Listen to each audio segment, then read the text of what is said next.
Resource scarcity absolutely is a very real issue. If you look at many very credible studies, they say that we're going to run out of some of the key minerals and key raw materials that we need to sustain our supply chains within the next 50 to 100 years. It's really important for us as business, as well as us as being part of the society, to find renewable materials as opposed to ones that have a finite life cycle. Moving to Front is really an awareness campaign that we've launched recently, where we really want to bring more focus into the front end of the product life cycle. If you look back at history, we in the industry in general has focused very much on the middle of the life cycle and the end of the life cycle. So focusing on reducing the amount of actual packaging material required to actually package and protect the products that are inside of it, and then focusing very much on recycling, both on actual household access so that packages could get in to the recycling stream, and then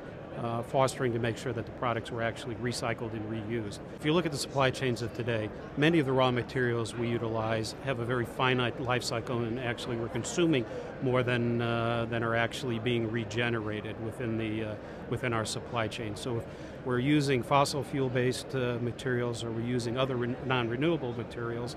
we are eventually going to run out of those. It's important to us to start focusing upon innovation and utilization of more and more renewable raw materials in the front end of our product life cycle, so that we can actually continue that supply and secure that supply as demand increases in the future. If you look at our package today, a very high percentage of it, over 70% of it, is actually made from paperboard-based materials. If we manage this forest in a very sustainable and responsible way, we can continue to replant and regenerate that material over time, and we will never run out, as we are with certain of our